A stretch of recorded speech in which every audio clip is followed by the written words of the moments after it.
Diet and exercise for weight loss. It can often be a minefield, there's so much information out there and a lot of opinions too. So I thought I would basically break it down and just put it in a nice, simple, easy framework for people to follow that, to be honest, most people will get a lot of results from. So, it doesn't have to be sort of complicated. It can actually be very simple. And that can often get a lot of people a lot of results. So you often hear people say like, oh, it's just eat less, move more. And technically it is, that will create a calorie deficit, which will help you to lose fat and weight. But it's not as simple as that, right? We can break each side of those down. And what I like to do is basically run that through with people, okay? And just give them some simple steps for each one that they can make into a nice, simple plan, okay? So, firstly, you need to find a way of managing your calorie intake, okay? It doesn't matter how you do it. A lot of people will say this diet's the best, that diet's the best. It's irrelevant. Keto, low carb, paleo, vegan, vegetarian, fasting, whatever. It makes no difference, okay? They all work the same way. They all work by getting you to eat less overall, okay? And to eat less than you burn. So it doesn't matter which you pick.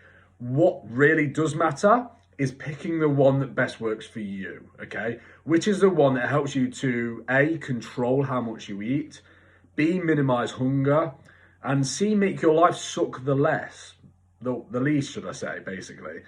So you don't want to be, doing something that you hate, because at the end of the day, you're just going to give up, okay? So make sure that, it's something you can stick to long term, okay? I like to focus on foods that increase satiety, because we do know that hunger can suck when we diet, okay? And, we often get hungry. We probably know this anyway, but there is also like a biological drive to eat more when we lose weight. So I like to focus on foods that make us feel fuller. So these tend to be foods that are higher in protein, fiber, and water, okay? So think of foods like meats, fish, fruit and veg, protein powders, fat-free cottage cheese and Greek yogurt, legumes, eggs, potatoes, so food reds or not, whole grains. I'm just making sure I've got my notes here, making sure I get them all. Yeah, that's all of them. So black coffee can also help a lot of people too. Some people find that can help to suppress their appetite, particularly acutely.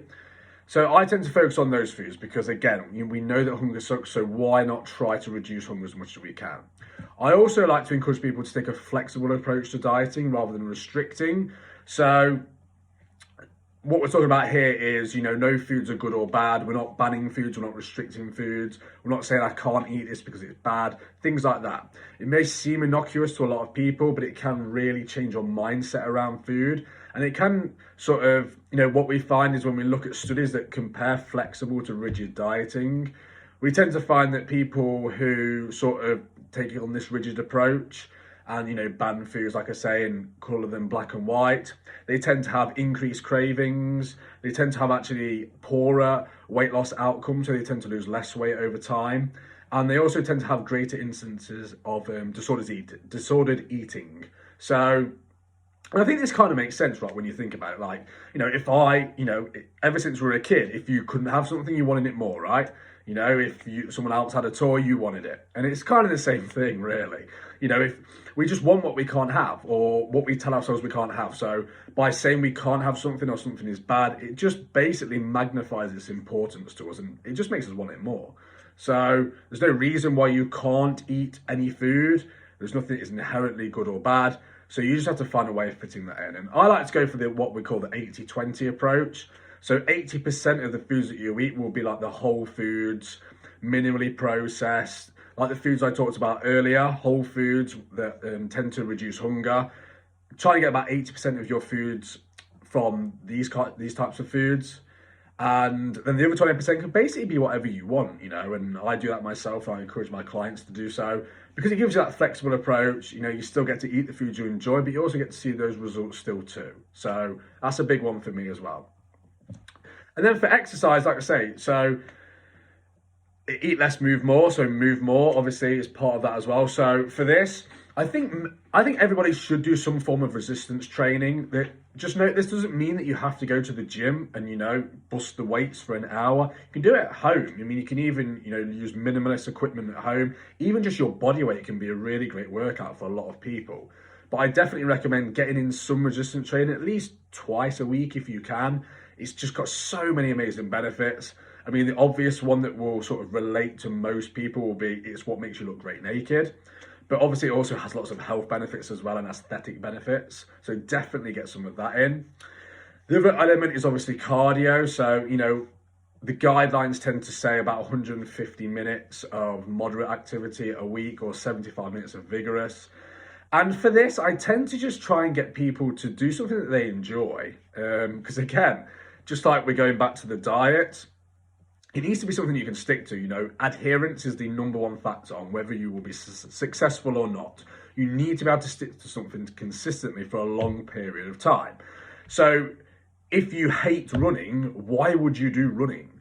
Because you're just not going to stick to it. You might have a bit of motivation to do it for a start, but when it really starts to hurt and you really start to get busy, you're really going to do it? Probably not. So why not just do some form of activity that you really enjoy? So, for example, I really enjoy playing football.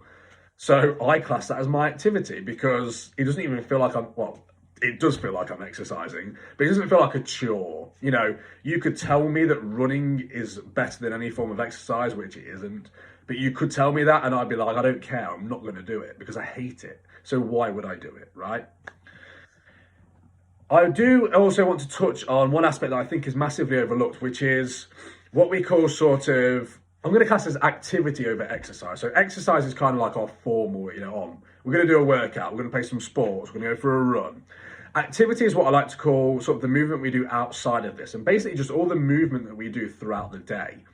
And this is actually classed as what we call NEAT, so it stands for non-exercise activity thermogenesis, which is a really fancy way of saying basically everything that you do outside of formal exercise. So all the movement you do, this constant movement I'm doing with my hands, the movement you do at work, the steps that you do, the walking, the gardening, the housework, etc. All of that movement throughout the day, okay?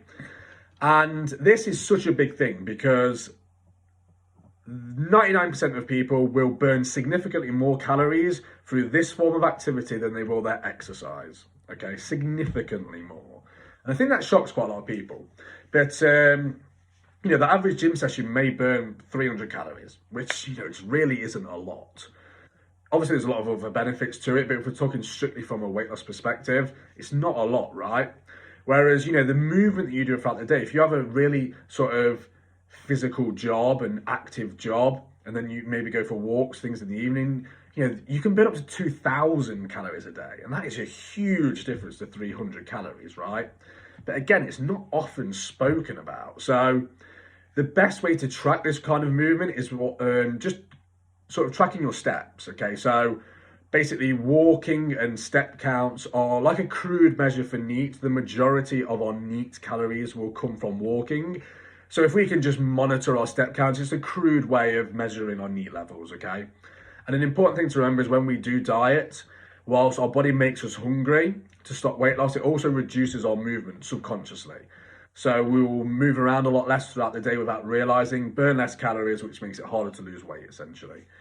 And so, but basically by tracking your step count, you can monitor this, right? And you can see if your step count is decreasing. But also just try and keep it as high as you can. Because again, the more you move throughout the day, the more calories you're going to burn, which is obviously going to be helpful from a weight loss perspective.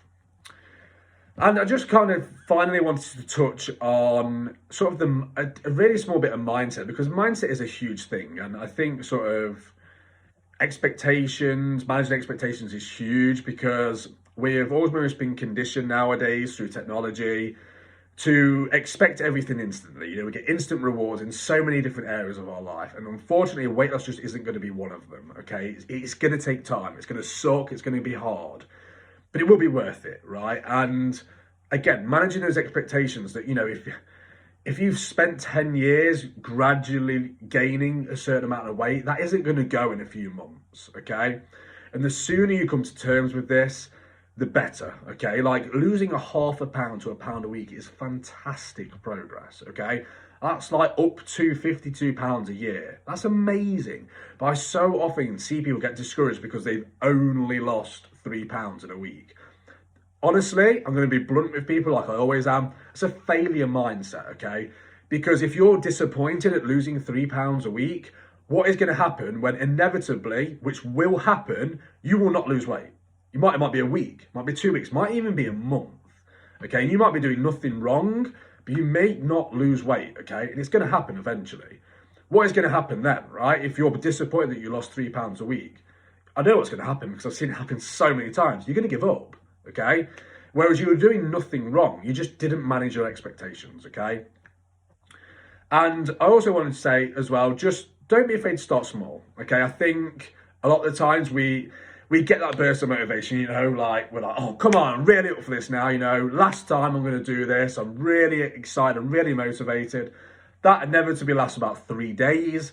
And all of that motivation gets drained out of you and, you know, it gets tough and it gets hard, right? And going from, you know, you decided to go from 2,000 steps a day to 10,000 steps. You decided to go from 1 serving of fruit and veg a day to 6. And, you know, you decided to go from no workouts to 4 workouts a week. And that just, you know, you've got to be realistic again. You've got to manage your expectations, okay? So just focus on the process and just focus on getting better each day and each week, okay? And if that means you have to start really small, do it, you know, just build that consistency, build that repetition and get those small wins, because those small wins over time are going to compound into large gains, okay? And then the more consistent you get and the better you get, the more you can increase these goals, okay? But don't be afraid to start small. So that's a video for you today, guys. Hopefully that was beneficial. Please, you know, hit like, share any thoughts in the comments. It's always nice to hear feedback, any thoughts that you have, anything you've learned, anything that resonated with you, anything that you're going to try. It's always cool to hear, so please do share that. Don't forget to subscribe. I'm going to keep these videos coming in now. And yeah, I'll see you on the other side. Talk to you soon.